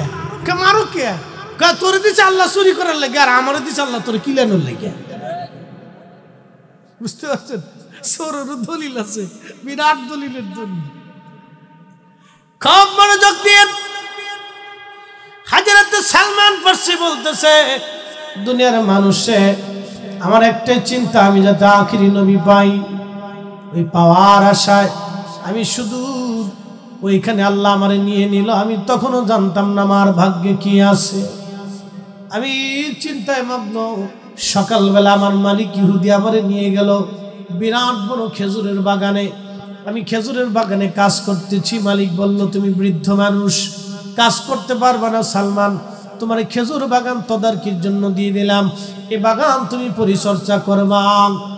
আমি বাগান পরিচর্যা করি, আর মনের বিরাট বড় আশা। আমার হুজুর আদ্রি বলেছেন, যেই দেশে খেজুরের বাগান, ওই দেশেই নবী, আখিরি নবী পাওয়া যাবে। মনে বড় আশা নিয়ে আমি কিছুদিন কাজ করলাম। একদিন খেজুর গাছের মাথায় উঠে আমি গাছ পরিষ্কার করতেছিলাম। ঠিক এমন সময় ইহুদির বেটা আর তার বন্ধু দুইজন এসে গাছের নিচে বসে বসে গল্প করে আর বলে, শুনছো আমাদের দেশে বলে একজন নবী আসছে, তার নাম মুহাম্মদ, মক্কা থেকে হিজরত করে আইয়ুব আনসারীর বাড়িতে আসছে, সে বলে আখিরি নবী। ইহুদিরা হাসাহাসি করে। ইহুদিরা আজকে থেকেই মুসলমানের দুশ্মন না, ইহুদিরা প্রথম থেকেই মুসলমানের দুশ্মন। আজকে ইসরায়েল যারা ফিলিস্তিনিদেরকে হত্যা করতেছে, ফিলিস্তিনি মা বোনদের কলিজার সন্তান কেড়ে নিচ্ছে, ফিলিস্তিনি ছোট ছোট বাচ্চাদেরকে বোমা মেরে মেরে ফেলতেছে, খাবার পানি আর খাবার দাবার ওরা বন্ধ করে দিয়েছে। বাজান, হামাসের যোদ্ধারা ফিলিস্তিনের পক্ষে, ইহুদিবাদ ওই জালিমদের বিরুদ্ধে যারা লড়াই করতেছে, ভাইজান খুব মনোযোগ দিয়ে শুনিয়া যান, যারা আজকে ইসরায়েলের বিরুদ্ধে জিহাদ করতেছে ওরাই হলো বর্তমান জমানার সবচেয়ে খাঁটি মুসলমান। কথা কোন ঠিক কিনা? ওরা খাঁটি মুসলমান, আর আমরা পেপসি খাওয়া মুসলমান। পেপসি খাওয়া, বুঝলেন না? পেপসি হলো ইসরায়েলের কোম্পানি। কার কোম্পানি? ইসরায়েলের। বেশি করে খাবেন, যদ্দূর পারে খালি কিনে কার্টুন কার্টুন নিয়ে বাড়ি নিয়ে খাবেন, একবারে ভর্তা বানায় খাবেন, খুব বেশি করে খাবেন, বেশি সোয়াব হবে। 1 টাকাও যদি আপনি পেপসি কিনেন তাহলে মনে করবেন যে ওই 1 টাকা ইসরায়েলে চলে গেল। 100 টাকা দিয়ে একটা পেপসি কিনবেন, ওই 50 টাকা ইসরায়েলে চলে যাবে। ওই 50 টাকা দিয়ে ওরা আমার ফিলিস্তিনের ভাইয়ের বুকে গুলি করবে। আমরা পেপসি খাবো না, কিনবো না, বেচবো না। পেপসি, কোকা কোলা, এই কোকা কোলা, তারপরে নেসলে কোম্পানি, ইসরায়েলের এই কোম্পানির কোনো প্রোডাক্ট আমরা কিনবো না, খাবো না, বেচবো না ইনশাআল্লাহ। কথা বলে ঠিক না? ঠিক। আল্লাহ কবুল করুক, বলে না আমি। শুয়োরের গোশত যেরকম হারাম মনে করবেন, উগার পণ্য এরকম হারাম মনে করবেন। যদিও আল্লাহ হালাল করছে, তারপরে নৈতিকতার কারণে জিহাদের ভিত্তিতে এটা আমাদের জন্য না জায়েজ। কথা কোন ঠিক কি না? এটা খাওয়া যাবে না, ওদের ধরা যাবে না, ছোঁয়া যাবে না। এক কথা শেষ। যারা দোকানদার আছেন বেচবেন না, না ভাই ওগুলো বেচা টেচার টাইম নেই, হ্যাঁ ওগুলো ছাড়িয়ে দিবে। এটা আমাদের ইমানি দায়িত্ব, জিহাদি দায়িত্ব। এই সামান্য একটু ত্যাগ যদি করতে পারেন, কিয়ামতের ময়দানে কিছু না কিছু আল্লাহর কাছে জবাব দেওয়া যাবে। ইব্রাহিম আলাইহিস সালামের এই আগুনে ইব্রাহিম আলাইহিস সালামরে ফালাইছে, তো নমরুদের আগুনে জ্বলতেছে, ইব্রাহিম আলাইহিস সালাম তো জ্বলে না, তো ব্যাঙে দূরতে এই ব্যাঙে ফাঁসাটারে ঘুরাইয়া সিরিত সিরিত করে পেশাব মারতেছে। তো ব্যাঙের পেশাব মারলে মনে হয় আপনার সেলো মেশিনের মতো পানি পড়ে, দূর দূর করে পানি সুরুত সুরুত করে বেরোয়। আল্লাহ ডাক দেখে ব্যাঙ করো কি বলে, আল্লাহ পেশাব মার। পেশাব দিয়ে কি হবে? ইব্রাহিমের আগুন নিবে। একসাথে বললেন আল্লাহু আকবার।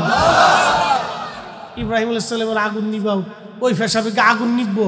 আমি জানি আগুন নিবত না, তো পেশাব সারো কে? বলে আল্লাহ কিয়ামতের ময়দানে তুমি যদি জিজ্ঞেস করো তো জবাব দেবো কি? আমি তো জবাব দিতে পারবো, আমি পেশাব ছাড়িয়ে দিয়ে একটু চেষ্টা করছিলাম। তা আমরাও ফিলিস্তিনের পক্ষে যুদ্ধ করার মতো শক্তি আমাদের নাই, কিন্তু এই পেপসি কোকা কোলা আবি যাবি না কিনে অন্তত আল্লাহর কাছে বলতে পারবো, আল্লাহ আমিও চেষ্টা করছিলাম ওর পণ্য বয়কট করে দিয়া ফিলিস্তিনের পক্ষে দাঁড়ানোর জন্য। কি কথা বল না কে? চেষ্টাটাও আমাদের কাজে লাগবে। আমরা ব্যাঙের তরিকায় আছি, ঠিক কি না? ব্যাঙের তরিকায় আছি, আমরা চেষ্টা করতে পারি। আমরা প্রিয় মুসলমান, আমার আবার সময় কম হচ্ছে না, টাইম বেশি দেওয়া যাবে না, তা খুব মনোযোগ দিয়ে কথা অল্প, মানে সময় কম, কথা অনেক বেশি। তো হযরত সালমান ফারসি রাদিয়াল্লাহু তাআলা আনহু তিনি বলতেছে, আমি কান পেতে শুনলাম যে আল্লাহর নবী আসছে, আমি খুশিতে আমার অন্তর আত্মহারা হয়ে গেছে, পাগল পারা হয়ে গেছে। আল্লাহু আকবার। আচ্ছা বলেন, যদি এখানে ঘোষণা হইতো যে নবী আইছে, তাহলে কি অবস্থা হইতো? যদি শরীয়তে থাকতো আল্লাহ নবী, আল্লাহু আকবার, পাগল হয়ে যেতাম না আমরা যে আল্লাহ রাসূল আসছে। সর্বনাশ, কি খুশি উম্মত। তো খুব মনোযোগ দিয়ে, কোন উম্মত যদি রসুলকে স্বপ্ন দেখে তাহলে সেই উম্মতের তাহলে কি পরিমাণে আত্মতুষ্টি হতে পারে যে রসুল করিম সাল্লাল্লাহু আলাইহি সাল্লামকে স্বপ্ন দেখে। কিন্তু উম্মত যারা সুদ খায়, ঘুষ খায়, হারাম খায়, শুয়োর খায়, না যাইছ মানুষের ক্ষতি করে, এরা নবী দেখতে পারে না। বুঝতে পারছেন? যত সেজদা দেন কাম হবেন না, কিন্তু মাকাম ইব্রাহিমের যে কানলেও নবী দেখতে পারবেন। নবী দেখতে হলে আপনাকে হালালের জীবনে আসতে হবে, হালালের জীবনে আপনাকে আসতেই হবে। নামাজ পড়েন নাই, সেজদা দিয়ে মাফ চাইছেন, মাফ হয়ে যাবে। কিন্তু ভাইয়ের হক নষ্ট করে দিচ্ছেন, আপনি যতই সেজদায় পড়ে কাঁদেন, ভাই মাফ না করা পর্যন্ত আল্লাহ মাফ করতো না। একবারে সাফ কথা, কোনো বাকি ঝুঁকি নেই, কোনো ফাঁকি ঝুঁকি নেই, কথা একবারে ক্লিয়ার কাট কথা। ভাই মাফ না করা পর্যন্ত আল্লাহ মাফ করবেই না। মারে কষ্ট দিচ্ছেন, মায়ে মাফ না করা পর্যন্ত আল্লাহ মাফ করবেই না। এক বাক্যে অধিকার আল্লাহ মার কাছে দিয়ে দিয়েছে, অধিকার ভাইয়ের কাছে দিয়েছে, অধিকার এতিমের কাছে দিয়েছে, অধিকার প্রতিবেশীর কাছে দিয়েছে। এই কথা মনে রাখবেন। এই জন্য যদ্দূর পারেন অহন্তে গন্ডগোল ফাসাদ করবে, অসুবিধা নেই, না কি কর সুযোগ নেই। প্রিয় মুসলমান, হযরত সালমান ফারসি রাদিয়াল্লাহু আনহু ডাক দিয়ে বলতেছেন, দুনিয়ার মানুষে আমি গাছের উপর থেকে শুনে সন্ধ্যাবেলা মালিকের কাছে গেলাম, ইহুদির কাছে, মনিব আমার একটু বিদায় দেন, আমি মদিনার বাজার থেকে ঘুরে আসি। ইহুদি বলল, সালমান তাড়াতাড়ি আসবা কিন্তু। আমি চলে গেলাম, যাওয়ার পরে ইহুদির বাজারে আমি ওই ইহুদির কাছ থেকে বিদায় নিয়ে খুঁজতে খুঁজতে গেলাম হযরত আইয়ুব আনসারী রাদিয়াল্লাহু আনহু, যিনি মেজবানে রাসূল ছিলেন, আল্লাহর নবীকে তার বাড়িতে জায়গা দিয়েছিলেন মেজবানে রাসূল। হযরত আইয়ুব আনসারী রাদিয়াল্লাহু আনহু বাড়িতে যাওয়ার পরে আমি দেখি মাঝখানে পূর্ণিমার চাঁদ বসা, চারপাশে সাহাবীরা বসে আছে। এত সুন্দর মানুষ আমি সালমান জীবনেও কোনোদিন দেখি নাই। এত সুন্দর, এত সুন্দর নবী, এত সুন্দর, এত সুন্দর। আমি আস্তে করে যা বসে গেলাম, হুজুরের নসিহত আমি শুনলাম।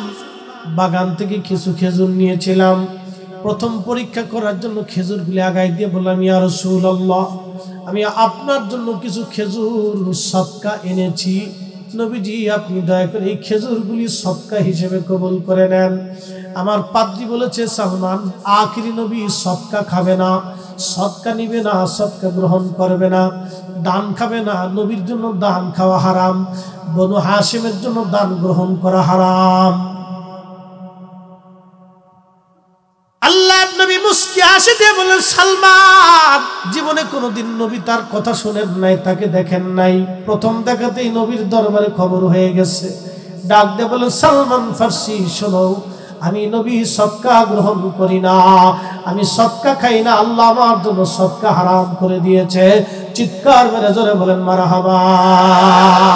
আল্লাহুম্মা সাল্লি আলা সাইয়্যিদিনা মাওলানা মুহাম্মদ ওয়া আলা আলি সাইয়্যিদিনা।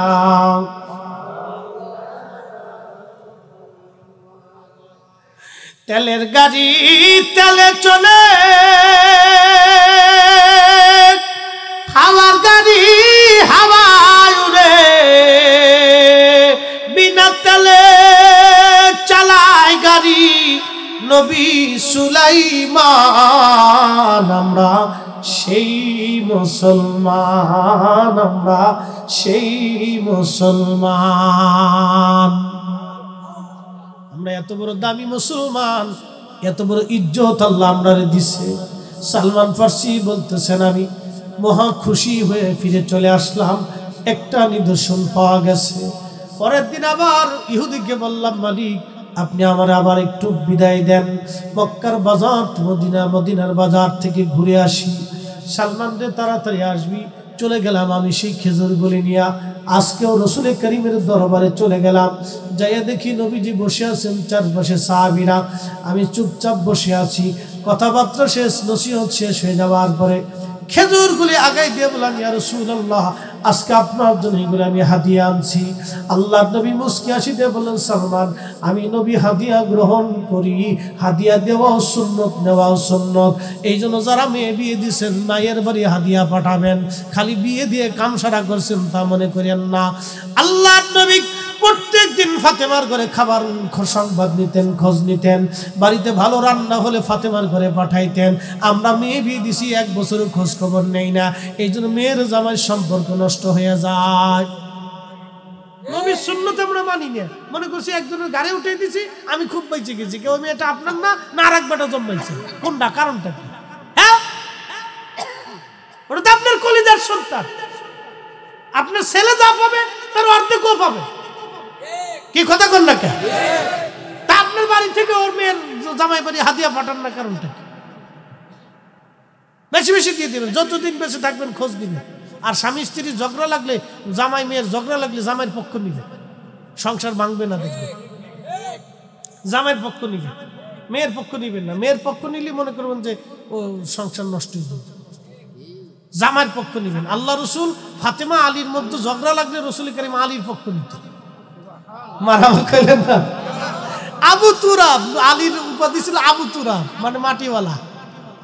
এই উপাধি পাইছিল ফাতেমা আলীর সাথে ঝগড়া হয়েছিল। রসুল করিম বাড়ি গেছে, ফাতেমা আলী কই? বলে আব্বাজান ভুল হয়ে গেছে, আপনার আলীর মনে কষ্ট দিয়ে বলছি, ঝগড়া হয়েছে। হ্যাঁ বলো কি? আমার আলীর মনে কষ্ট দিচ্ছে, সর্বনাশ করছো কি তুমি? মেয়ের ধমকায় টমকায়, আমার আলী কই? বলছে কোথায় গেছে বলতে পারি না। খুঁজে খুঁজে আইসে দেয় মসজিদে নববীতে মাটির মধ্যে শুয়ে দিচ্ছে। মারহাবা কইলেন না? হ্যাঁ শোনেন, বেশি রাগ হয়ে গেলে দাঁড়ায় থাকলে বসে যাবেন, বসে গেলে শুয়ে পড়বেন। খাটের মধ্যে শুয়ে না, মাটির মধ্যে শুইতে। খাটে না, মাটিতে শুইতে। মাটির সাথে দেহ লাগার সাথে সাথে আল্লাহি বিল্লাহি তাল্লাহি আপনার শরীরের রাগ মাটির সাথে মিশে যাবে। আল্লাহ রসুল 1450 বছর আগে কি যে মেডিসিন দিয়ে গেছে, আমরা যদি মানতাম তো মানুষ হয়ে যেতাম। একবারে দামি মেডিসিন দিয়ে গেছে, এক মাটির মধ্যে শোয়ার সাথে সাথে আপনার মন একবারে মাটির সাথে মিশে যাবে, রাগ একটু থাকবে। তালির দিল্লাহ মাটির মধ্যে শুয়ে রয়েছে, নবীজি হাত ধরে টানে, কি আবা তোরা, ও মাটিওয়ালা উঠো উঠো উঠো, মারহাবা কর। তো স্বামী স্ত্রীর ঝগড়া লাগলে, জামাই মেয়ের মধ্যে ঝগড়া লাগলে জামাইয়ের পক্ষ নিবে, মনে রাখেন। এগুলো আমাদের জানার দরকার, বুঝার দরকার, এর শিখার দরকার আছে। হযরতে সালমান ফারসি বলেন, আমি হাদিয়া দিয়ে খুশি, কিন্তু নবুয়তের মোহর আমাকে দেখতে হবে। নবুয়তের মোহর দেখার জন্য আমি পরের কয়েকদিন পরে, রাত্রিবেলা তো হবে না, দিনে আসতে হবে। দিনে আসার জন্য এখন তো মালিকের কাছে বিদায় নিলে সে সন্দেহ করবে। আমি কাজ ফাঁকে দিয়ে দিনের বেলা পালায়া পালায়া আল্লাহ নবীর মজলিসে এসে দেখলাম আল্লাহ নবী বসা সাহাবীরা সামনে, আমি চুপচাপ রসুল করিমের পিছনে বসলাম। আল্লাহ নবীর দরবারে খবর হয়ে গেল, আল্লাহ নবী পিঠ চুলকানোর নাম দিয়া কাপড় উঠাইতে লাগলেন, উঠাইয়া উঠাইয়া পিঠ পরিষ্কার করে দিলেন। আমি দেখলাম পিঠের মধ্যে নবুয়তের মোহর ঝলমল করে। পিছন দিক থেকে জাপটে ধরে নবীর নবুয়তের মোহরের মধ্যে চুমা লাগাইতে লাগলাম। সাহাবীরা ছুটাইতে গেছে। আল্লাহর নবী বলে, সাহাবীরা ছাড়ো, সালমান ফারসির 200 বছরের মনের আশা পুরা হয়ে গেছে। আমি বললাম, হুজুর আর দেরি না, আপনি জবানে জবান মিলে কালেমা পড়ায় দেন, লা ইলাহা ইল্লাল্লাহু মুহাম্মাদুর রাসূলুল্লাহ সাল্লাল্লাহু আলাইহি ওয়াসাল্লাম। কালেমা পড়ে আমি চলে গেছি। ইহুদি বাগানের মধ্যে পালায় রয়েছে। আমি ঢোকার সঙ্গে সঙ্গে ইহুদি বলল, সালমান কোথায় গিয়েছিলি? আমি বললাম, মনিব মুসলমান মিথ্যা বলে না, আমি নবীর দরবারে যে কালেমা পড়ে মুসলমান হয়ে গেছি। আমি বৃদ্ধ মানুষ, ইহুদি আমাকে এমন ভাবে মারতে লাগলো, চাবুক দিয়ে পিঠে পিঠে আমার চামড়াগুলো উঠে যাইতে লাগলো, খাবার দাবার বন্ধ করে দিল, মাঝে মধ্যেই মারে মাঝে মধ্যেই পিঠায়। আমার এই যন্ত্রণা আর সহ্য হয় না। আমি নবীর দরবারে বললাম, হুজুর আমি একদম 200 বছরের বৃদ্ধ মানুষ, এইভাবে মারতে মারতে তো আমাকে মেরে ফেলে দেবে, ইয়া নবী আল্লাহ, আমি এখন কি করব? আমি তো তার গোলাম হয়ে আসি। আল্লাহর নবী বলেন, সালমান তুমি যাও, তোমার ইহুদি মুনিবরে যা বলো, কোন বিনিময়ে কি তোমাকে আজাদ করে দেবে কিনা? হ্যাঁ, সালমান ফারসি রাদিয়াল্লাহু আনহু বললেন, হ্যাঁ আমি মনিবের কাছে গেলাম, যা বললাম, ইহুদি মালিক আপনি কি কোনো বিনিময়ে আমাকে আজাদ করে দিবেন? বলে, হ্যাঁ আজাদ করে দিব, তবে শর্ত হলো 400 খেজুরের গাছ লাগাই দিবা, 1 বছরই 400 গাছে গাছ ফল ধরবে। একটা গাছে যদি ফল না ধরে আর একটা গাছ যদি মারা যায়, তাহলে শর্ত বাতিল হবে, কোনোদিন তুমি আমার গোলামি থেকে আজাদ হবে না, মৃত্যু পর্যন্ত আমার কাছেই তোকে থাকতে হবে। কি কঠিন শর্ত! আমি কাঁদতে কাঁদতে নবীর দরবারে চলে আসছি, হুজুর এত কঠিন শর্ত মানা তো সম্ভব না। 400 খেজুর গাছ একসাথে কখনো বাঁচে না, আর 1 বছর পরে খেজুর কখনো ধরে না। আমি চিন্তায় পড়ে গেলাম, পেরেশানির মধ্যে। আল্লাহর নবী মুস্কি হাসি দিয়ে বলেন, সালমান তুমি কাঁদো না, তোমার মনিবরে যায় বলো তুমি শর্তে রাজি। বলে, হুজুর আমার পক্ষে সম্ভব না। আল্লাহর নবী ডাক দিয়ে বলেন, সালমান রে যাও, আমি নবী নিজে হাতে তোমার খেজুরের বাগান লাগাই দেব। আল্লাহু আকবার। মদিনায় যদি কোনোদিন যান তো ওই ড্রাইভারকে বলবেন যে সালমান ফার্সির খেজুরের বাগান দেখাই দিয়ে আসেন, নিয়ে যাবে। এই বাগান এখনো আছে, আছে না? দেখে আসছে, আল্লাহু আকবার। সে বাগান এখনো আছে, সেই বাগানের ইতিহাস কইতে চাইছে। এ বাগান এখনো আছে, সেই খেজুর গাছ নাই কিন্তু ওই খেজুর গাছের ছাও আছে, ওই খেজুর গাছের বংশধর আছে। নবীর সেই হাতের খেজুর গাছ নাই, ওটার পরবর্তী পর্যায়ে ছাওটাও বাচ্চা কাচ্চা আছে আর কি। হযরত সালমান ফার্সি রাদিয়াল্লাহু আনহু ডেকে বলতেছে ইহুদির কাছে, যায় ইহুদি, তোমার শর্তে আমি রাজি আছি, যাও। আল্লাহু আকবার। আমি আমার নবীর শান কিভাবে বলবো? সালমান ফার্সি বলতেছেন, ইহুদি আমি রাজি হয়ে গেলাম। আল্লাহর নবী সাহাবীদেরকে বলেন, সাহাবীরা রে তোমরা খেজুর গাছ নিয়ে আসো, সালমান ফার্সির বিপদ থেকে উদ্ধার করা লাগবে। 400 খেজুর গাছ বলো হৃদয় নামের ফুলদানিতে, হৃদয় নামের ফুলদানিতে গেথে রেখেছি প্রেমের মালা, ইয়া রাসূলুল্লাহ ইয়া হাবিবাল্লাহ, ইয়া রাসূলুল্লাহ ইয়া হাবিবাল্লাহ, ইয়া রাসূলুল্লাহ।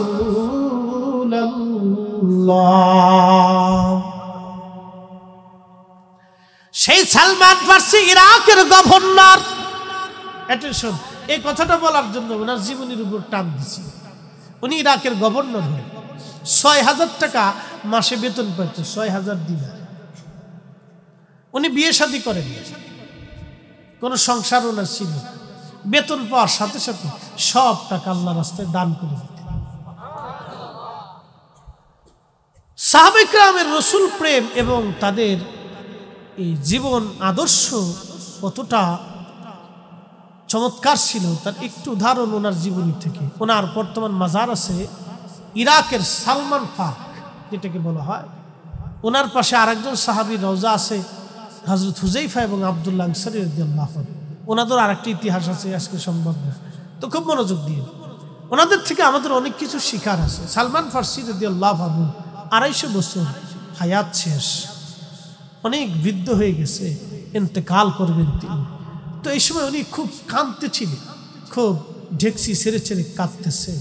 তো সাহাবে কেরাম বলেন, হুজুর রসুল করিম আপনাকে খুব মহব্বত করতেন, আপনিও রসুলকে খুব ভালোবাসতেন, জীবনের বিরাট একটা অংশ আপনি কাটিয়েছেন, 250 বছর আপনি হায়াত পাইছেন, মৃত্যুর সময় আপনি এভাবে কাঁদেন কেন? আপনার তো শান্ত থাকা উচিত। বলতেছে, আমি কিয়ামতের মাঠে আমার রসুলের সামনে কোন মুখ নিয়ে দাঁড়াবো আমার ভয় হচ্ছে। আল্লাহু আকবার। বলে, হুজুর কারণ কি? বলে, দেখো আমার কত সম্পদ আজকে জমা হয়ে গেছে। বলে, কত সম্পদ? কি হয়েছে? বলে, আমার একটা লাঠি আছে, আমার একটা জুব্বা আছে, আমার একটা আবা আছে। আবা চিনছেন আপনারা? জুব্বার উপর দিয়ে গায়ে দেয় একটা আবা আছে না, আরবি আমরা দেখবেন পরে, এটার কুর্তা কয়, আবা কয়। তো আরবদের অভ্যাস, এটা সবসময় ওরা পরতো। লং জার্নি, সফর টফর, মরুভূমির পথে এটা কাজে লাগতো, এই জন্য ওরা এটা জাতীয় পোশাক এখনো ওরা গায়ে দেয়, আবা। খতিব সাহেবরা ওয়াজ নসিহত করার সময় গায়ে দেয় না, এটার আবা কয়। তো একটা আবা ওনার ছিল, আর একটা জুব্বা ছিল। আমরা কত কোয়ালিটির জুব্বা, জুব্বার শেষ। কারণ একটা জুব্বা, একটা আবা, একটা পাগড়ি, একটা লাঠি, আর একটা পানির কাঠের পেয়ালা, আর একটা বাসন ছিল কাঠের বাসন। এটা নিয়ে ইন্তেকালের সময় কাঁদতেছে, বলি এত সম্পদ আমি রসুল করিমের কাছে কি জবাব দিব? নবীর ইন্তেকালের সময় নবী কিচ্ছু রেখে যায় নাই, আর আমার ইন্তেকালে আমার এত কিছু থেকে যাবে।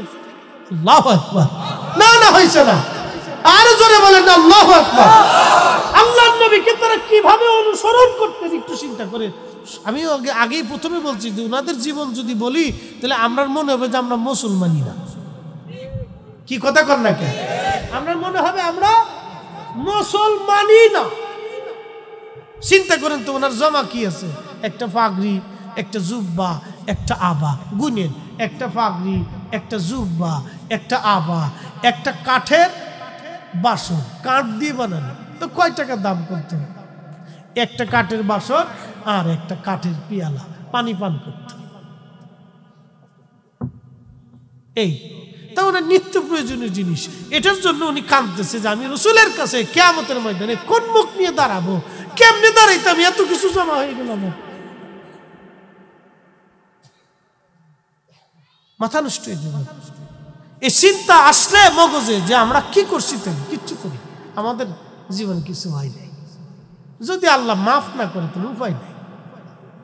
যদি আল্লাহ রাসূল আমরা কবুল না করে তাহলে কিয়ামতের ময়দানে আমাদের কবুল করানোর মতো আর কেউ নাই। কি কথা কন, ঠিক কিনা? রাসূল কারীমের যদি দয়া না হয় তাহলে আমাদের আর উপায় নেই, কিচ্ছু করার নাই। মোহতারাম, এই জন্য আপনারা কিছু সম্পদ আল্লাহর রাস্তায় দান করে যায়। বাপ, এগুলি দুনিয়ার থেকে কেউ কবরে নিতে পারে না। আমার শেষ কথাটা এটাই। সালমান ফার্সি বলল, ও নবীর উম্মতেরা, সাহাবীরা রে, তোমরা আমার ইন্তেকালের পরে তোমাদের কাছে ওসিয়ত করে গেলাম, তোমরা দয়া করে আমার এই সব কিছুকে, আমার কাফনের কাপড়টা বাদ দিয়ে সব আল্লাহ রাস্তায় দান করে দিই। আল্লাহু আকবার, আল্লাহু আকবার। না না, একসাথে বলবেন আল্লাহু আকবার।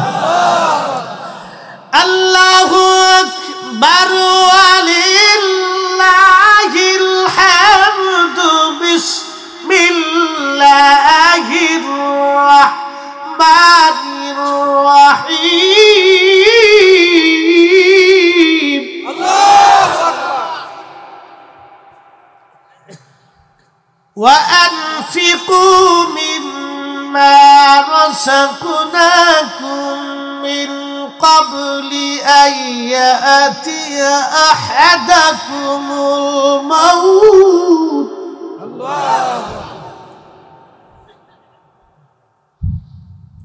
فيقول رب لولا أخرتني إلى أجل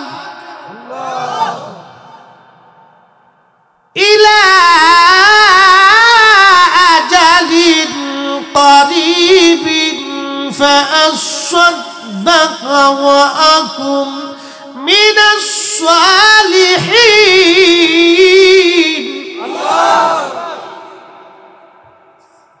আল্লাহর কুরআন বলে, বান্দা, তোমার মরণ আসার আগে তুমি আল্লাহর পথে দান করে যাও। মরণ আসার আগে তুমি দিয়ে যাও, মরণ আসার আগে দিয়ে যাও, মরণ আসার আগে দিয়ে যাও। একদিন মাটির ভিতরে হবে ঘরে, মন আমার কেন বাঁধো দালান ঘর। মরণ আসার আগে দিয়ে যাও। যদি না দাও তাহলে কি হবে? কিয়ামতের মাঠে মানুষেরা হাতের গোশতগুলি কামড়ায় কামড়ায় টেনে টেনে ছিঁড়ে ফেলবে, আর আফসোস করে বলবে, ফায়াকুল রব্বি, ও আমার রব, লাউলা আখরতানি ইলা আজালিন করিবিন